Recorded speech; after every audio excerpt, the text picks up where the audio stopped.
As part of Bupa's leadership in the care of dementia in New Zealand, we're developing relationships with the local Māori community, aimed at making everyday life for Māori with dementia and their whānau better. As well as creating a greater understanding of dementia in the Māori community, this two-way partnership is improving residential care for Māori, making it more relevant to their needs and beliefs, as well as supporting whānau on this journey.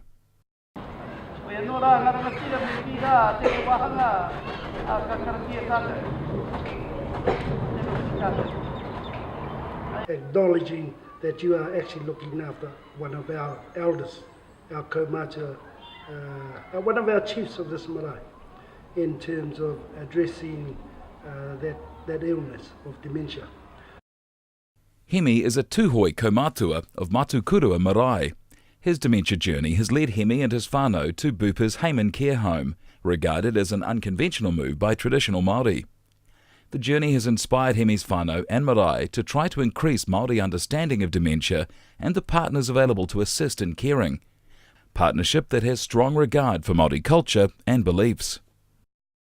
And it'll be good to be able to promote dementia and put it out there so that it's not what we say a taniwha. It's not hidden. It's not put in the cupboard. In terms of dementia, I would say to our Māori families, know the signs, study the research out there, the pamphlets that are out there, get to know dementia so that when it happens, support services can be put in at the early stages. Because with those support services being put in at the early stages, it could well enhance their life longer. Recognising what's happening to the person with dementia is critical to beginning to make life the best it can be for everyone. But first and foremost, the steps acknowledge that there is something wrong. Don't let the aggressions, the arguments, the getting lost, the accidents, don't let that become just normal. That's okay to behave like that, because it's not normal. It took me ages to think, and until we went to this Te Oranga Kaumata Kuia program, that I realised, yes, he is what they said he has.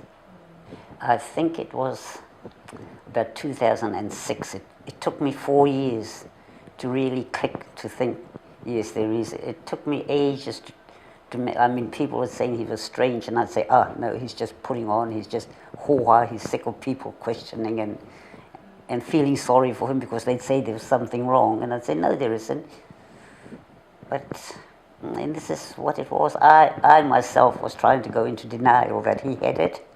People had noticed it, and I perhaps was trying not to admit that there was something. Each person will have their own unique experience with dementia, and symptoms will vary. Hemi describes his experience of memory loss and no longer driving. I can remember quite a few things, not way back. I can remember going back to my days when I was brought up by my grandmother, when my mum and dad died, and my grandmother and grandfather brought us up from when we were 8 right all the way through. I knew all that right up to the time I finished training college to become a teacher. I remember all that. And yet, like over here, in a week's time I'll forget whether I had come here or not. And I don't know why is that. That's the thing that amazes me. So when they said, no, your license is taken off, so I said, that's all right.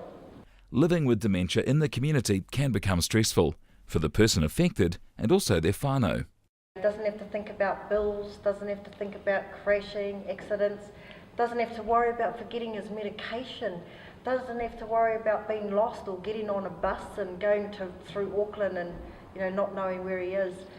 Well, he used to go down the road and talk to people, and I'd call him back because I didn't want him talking to people and not knowing who they are, and then we'd lock the gate, and then he'd try and open the gate and go, and then at home I'd be doing things, and all of a sudden he's behind me and he's giving me a fright. Well, I thought I was all right till I started leaving the stove on. It's never easy to identify when a person and their whānau might have a better quality of life in a rest home or dementia care home. The hardest thing too is it tears whānau apart, especially. Yeah. I don't know if that happens in all cultures, but I'm looked upon by some of my whānau as, oh, she put her father in a rest home. You don't do that sort of thing, we're Māori. Where I seen on the other side, it's the best thing that I could do for my papa.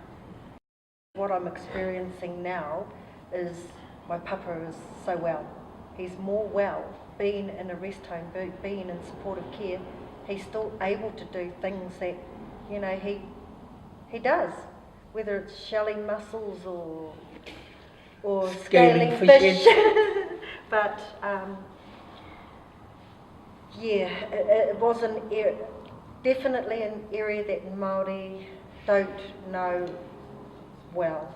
At Hayman, we believe in partnership, creating an environment that's the best it can be for everyone. Over the last 3 years, a number of Maori residents have come to live here.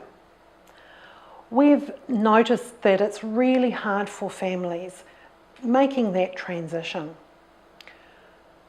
One of the things we have looked hard at is around the treaty and that genuine partnership.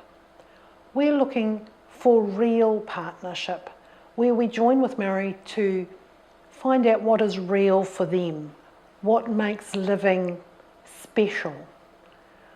For example, our cook leaves the kitchen, goes and talks with people and finds out what's important to them. Is it boil up? Is it being able to make mussel fritters? Is it being able to go fishing with our activities staff? Is it being able to go back to the marae and still be a part of those very special occasions? We're looking at ways of partnering with people and their families to make life very connected with the things that they used to do. We can come and go whenever we want. When I'm tired, I go to the rest home and I sleep in my papa's room. On my bed because nobody can find me there. And that gives me some space for my well-being, that he's sitting in his chair, we've got the TV on watching kapahaka, and then off to sleep I go. So, and they've made it like, it's your home too. You know, it's not only Papa's, but it's our home, and we can come and go whenever we want. We can pick him up. But it's just allowed for me, his main carer, before the rest home, it's allowed me some breathing space. It's allowed me to be well in myself, to get on with my full-time job that sometimes can be 12 or 14 hours long. It's allowed me to know that my papa is well and that he's been looked after. And then he still gets the opportunity and the beauty of being with his whānau, coming to the marae, coming home with me and watching Te Matatini on TV and the Warriors. Yeah, the Warriors, watch them. Oh, the Matatini, there's a kapahaka they've got, and there's yeah. So he can still come, you know, in and out. We pick him up and knowing that when I'm at work, he's safe. Hemi's journey shows us another way forward, a way that keeps a person with dementia safe and happy and honours what's important to each person and their whānau.